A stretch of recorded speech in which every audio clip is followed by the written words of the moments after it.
Headlines presented by Pratap University Jaipur, recipient of Best Education Grant 2025 by ET Now.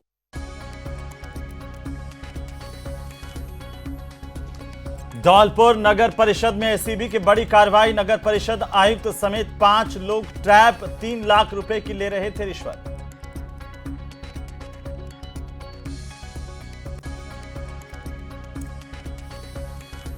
सेवा पखवाड़े को लेकर जयपुर में प्रदेश स्तरीय कार्यशाला का आयोजन। सीएम भजनलाल, प्रदेश अध्यक्ष मदन राठौड़, सांसद, मंत्री, विधायक रहे मौजूद।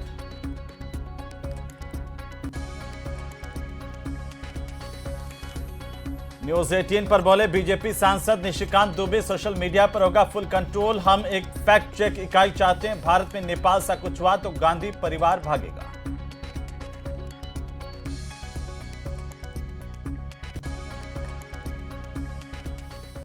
presented by Pratap University Jaipur, recipient of Best Education Grant 2025 by ET Now.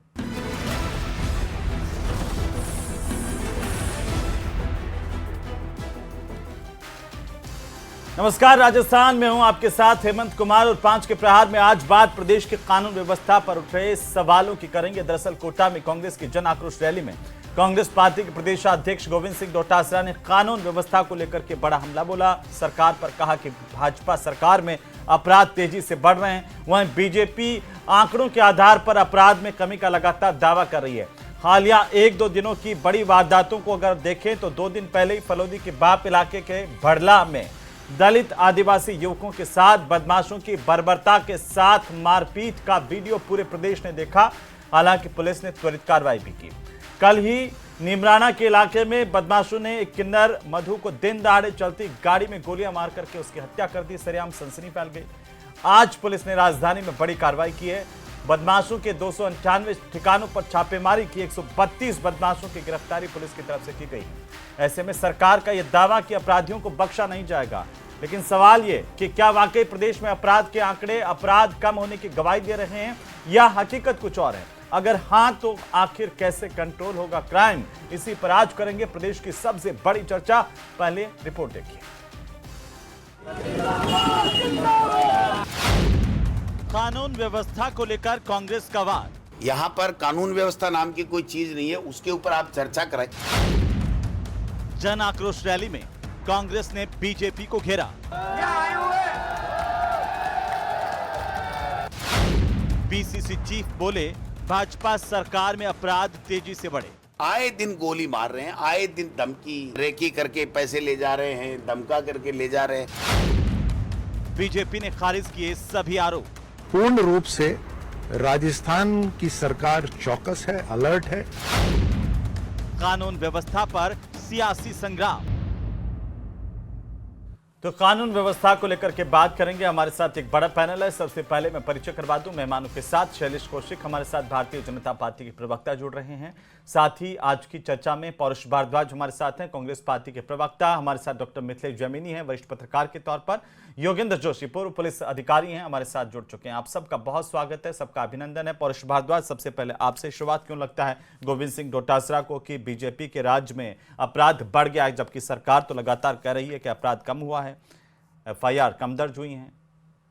जी हेमंत जी, देखिए, नहीं सहेगा राजस्थान, इसको टैगलाइन बना करके भारतीय जनता पार्टी ने राजस्थान में चुनाव लड़ा और चुनाव जीती भी भारतीय जनता पार्टी। परंतु देखिए इनके बनने के बाद में क्या हुआ, जो अब किसी से भी छुपा हुआ नहीं है।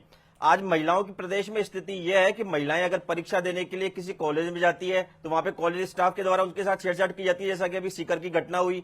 महिला अगर किसी अस्पताल में भर्ती होकर के आईसीयू में अपना इलाज करा रही है तो वहां पर भी महिला सुरक्षित नहीं है, जैसा कि अलवर की घटना हुई। महिला यदि किसी पुलिस थाने में कोई रिपोर्ट दर्ज करवाने के लिए जाती है तो महिला वहां पर भी सुरक्षित नहीं है, जैसा कि पिछले साल अलवर के अंदर भी जो है पुलिस थाने के क्वार्टर, जो पुलिस क्वार्टर होता है, वहां पर जो घटना हुई।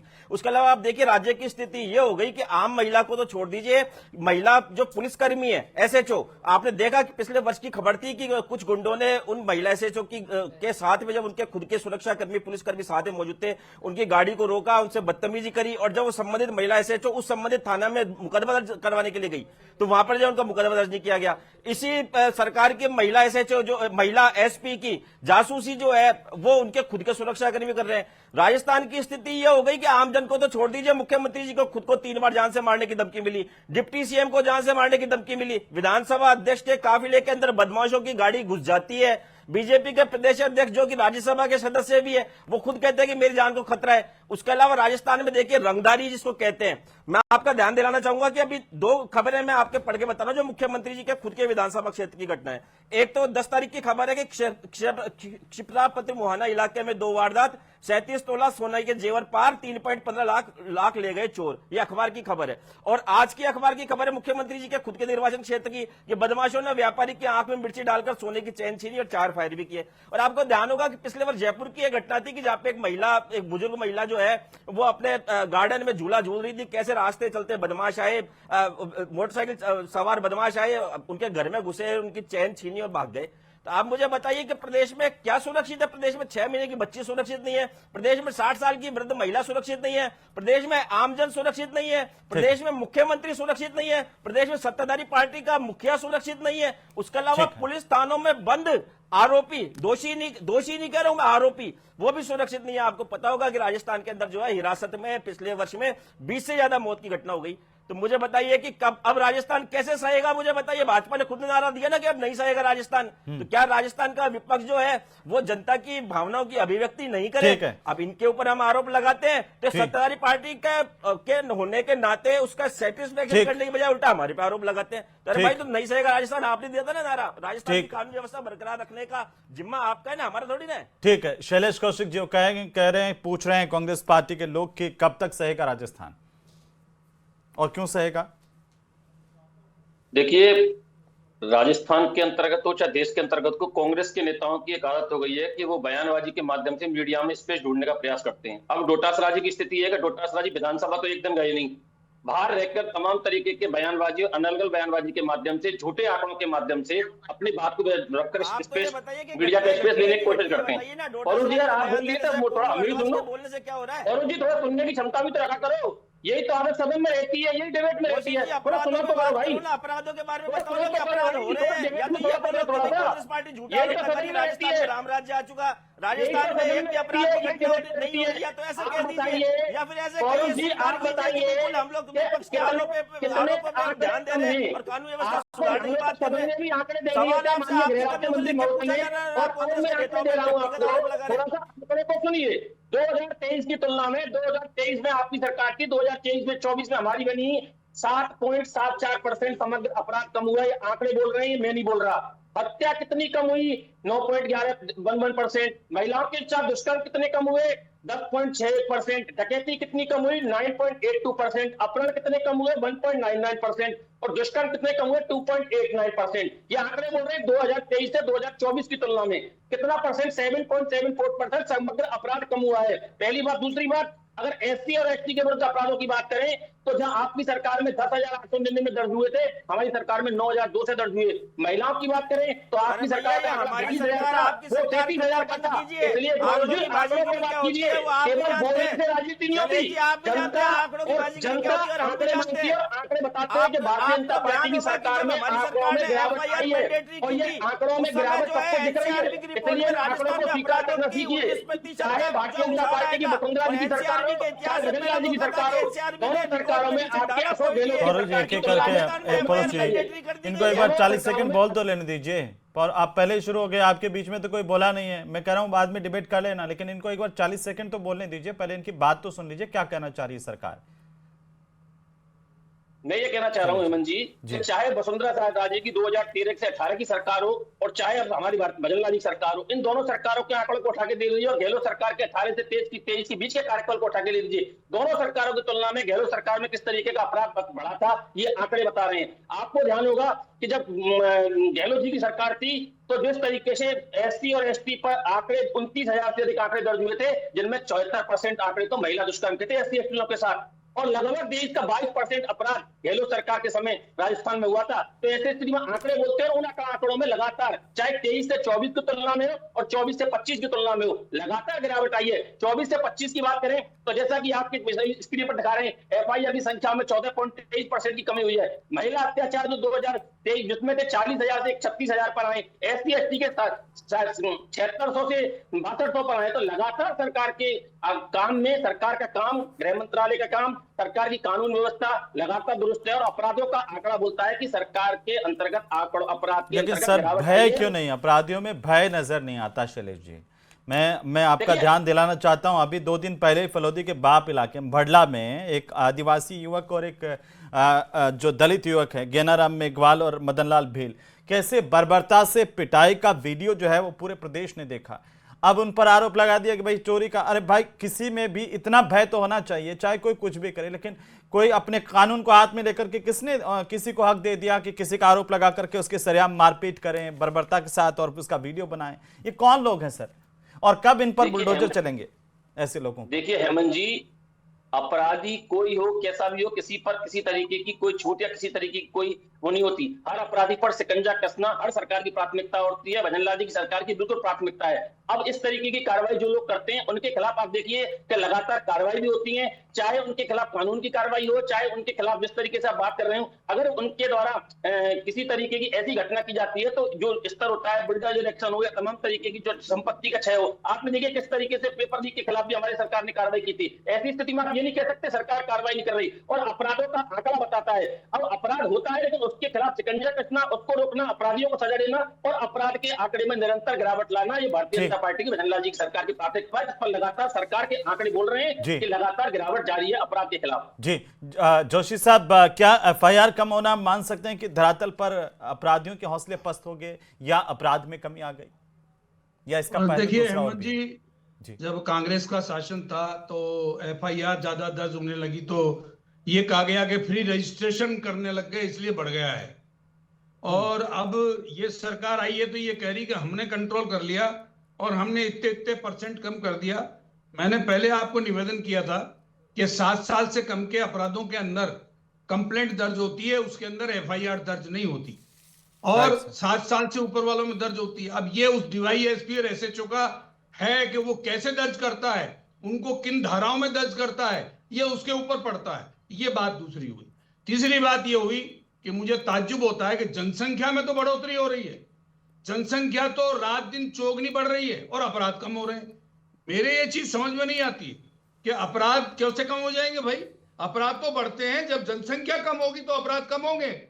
हम जब पुलिस में नौकरी करते थे तो हम अगर अपराध कम होते तो SP पूछते थे भाई वर्किंग कर रहे हो क्या आप मुकदमा दर्ज नहीं कर रहे, जनसंख्या तो बढ़ रही है, तुम्हारे अपराध कम कैसे हो रहे हैं।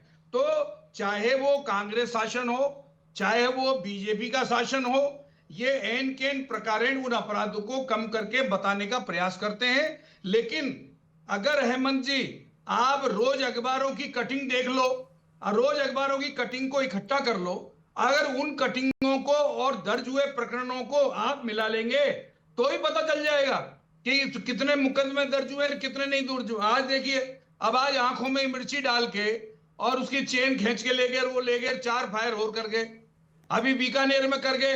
तो इस तरह से जो अपराध हो रहे हैं, इन अपराधों में चाहे कांग्रेस का शासन हो, कांग्रेस में नहीं थे क्या, कन्हैया लाल का हो गया, पपला गुजर का हो गया, पुलिस वारंटी ले जा रही थी, भिवाड़ी में उसके गोली मार दी, भरतपुर में कुलदीप जखीना की हो गया।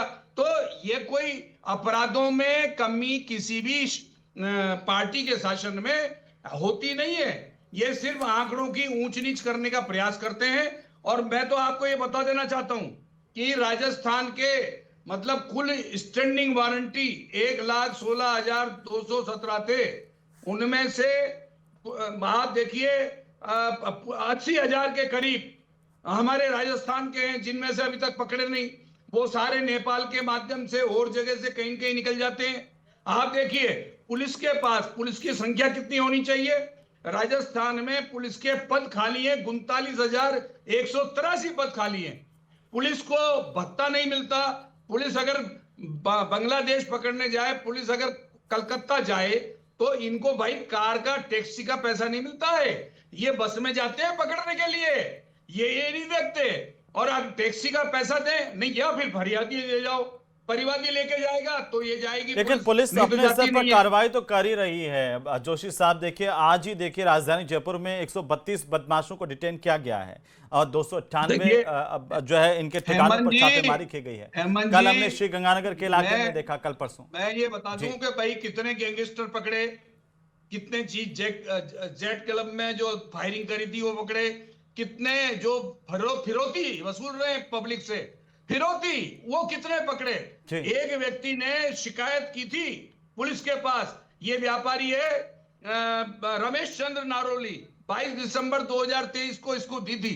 इसके पास 76 लाख का बिल भेज दिया पुलिस ने कि साहब पैसे जमा करो, साल भर तक तुम्हें सुरक्षा दी है। अगर ये हालत हमारे राजस्थान की है कि सुरक्षा दें, या तो अपराधी पकड़िए आप, और अपराधी अगर आप नहीं पकड़ पाते तो आप सुरक्षा दीजिए, उसका बिल तो कागजात ताकि का आगे भाई- कोई सुरक्षा तो- मांगे ही नहीं, बिल्कुल है ना शैलेश जी?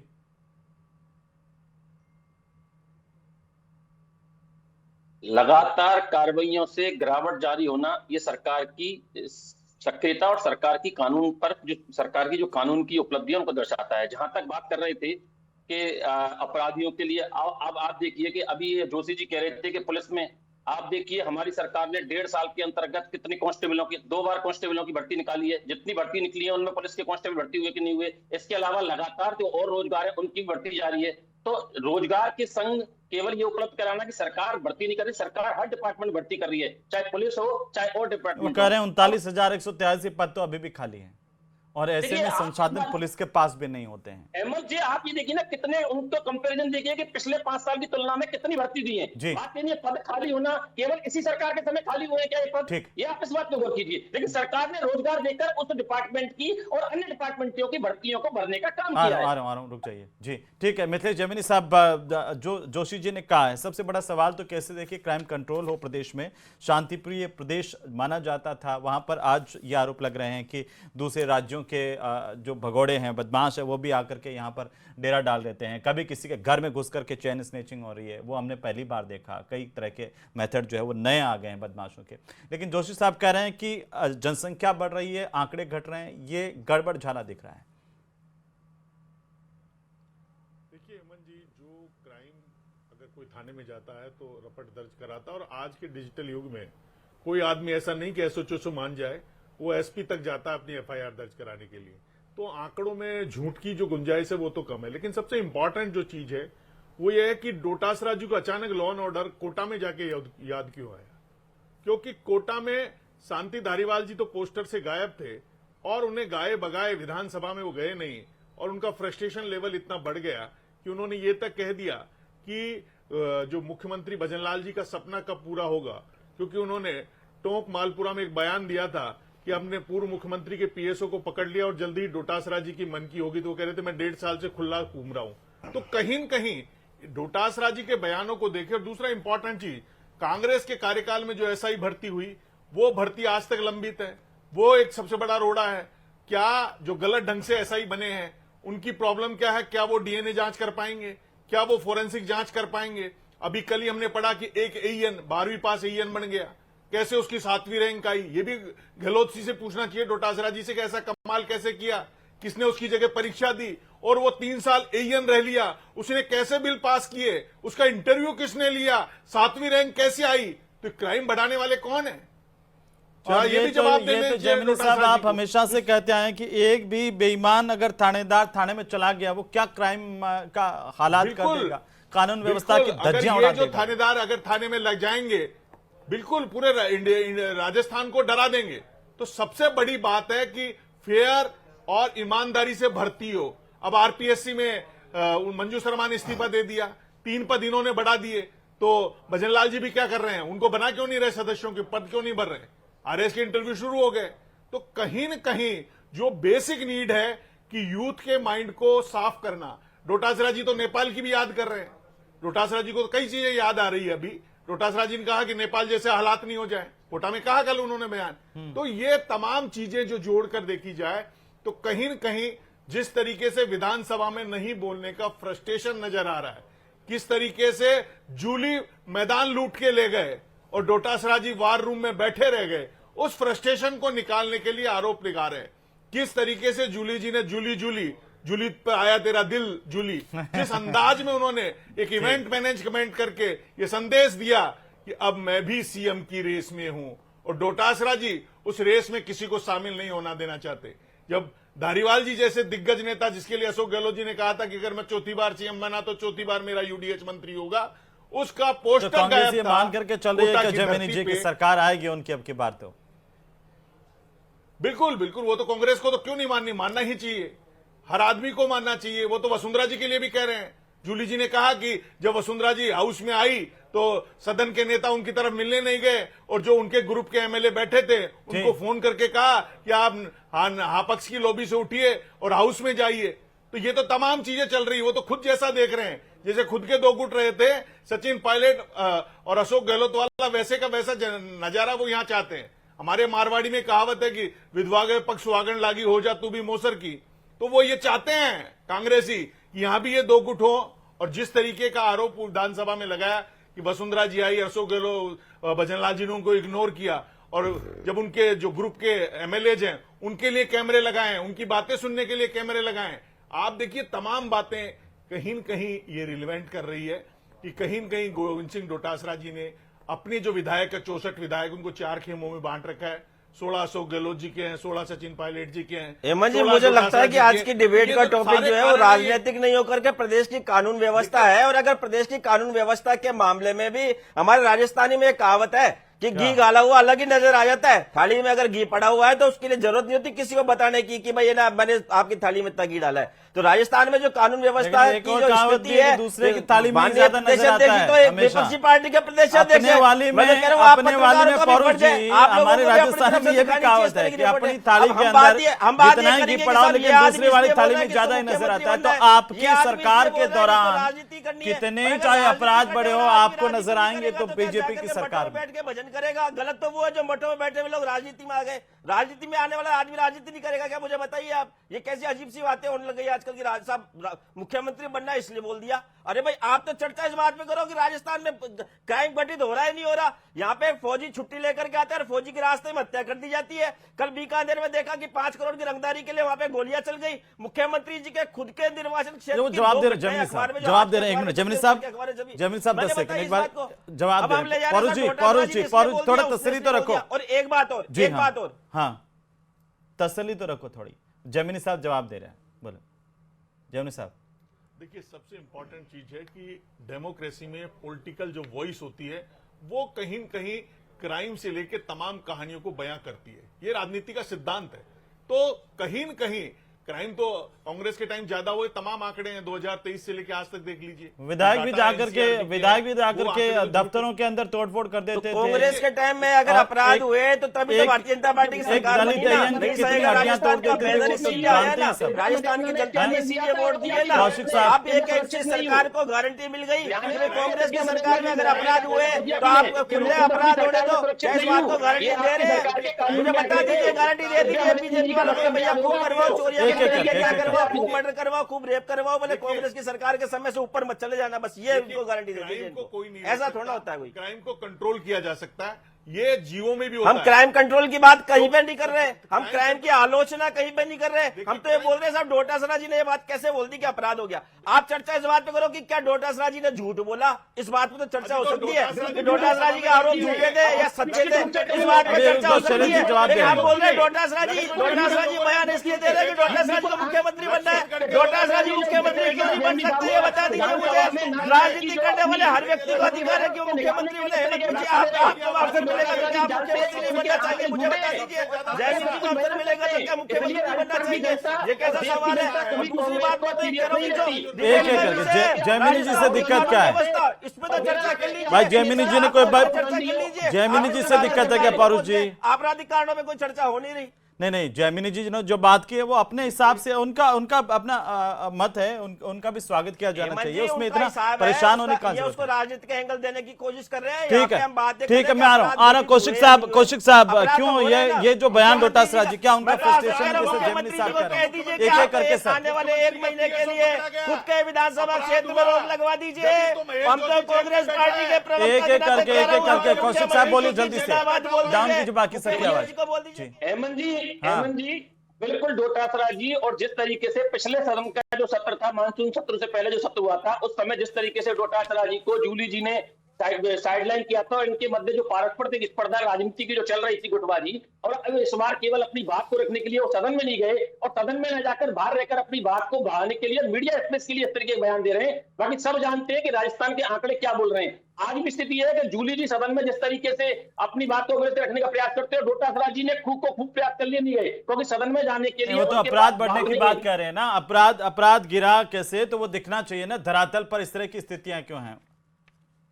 बता रहे आंकड़े बोलते हैं, केवल डोटासरा जी के बोलने से वाक्य सत्य नहीं होगा। आंकड़े बोलते हैं कि किस तरीके से आंकड़े बोल रहे हैं। हेमंत जी मैं आंकड़ों का जवाब देना चाहूंगा। हमारी सरकार ने 2019 में निर्णय लिया कि एफआईआर मैंडेटरी होगी, और अगर कोई थानाधिकारी एफआईआर दर्ज नहीं करेगा तो उसके खिलाफ कार्रवाई होगी। उसके बाद में चलिए बहुत शुक्रिया चर्चा में शामिल होने के लिए। अपराध पर बात हो रही है, लेकिन आरोप प्रत्यारोप सियासी भी हैं, इसी लेकर के भी आरोप लग रहे हैं। लेकिन उम्मीद की जानी चाहिए कि प्रदेश में जिस तरीके से बदमाशों के हौसले कहीं कहीं बुलंद नजर आते हैं, सरकार उसे गंभीरता से जैसा कह रही है सरकार ले रही है, और कार्रवाई भी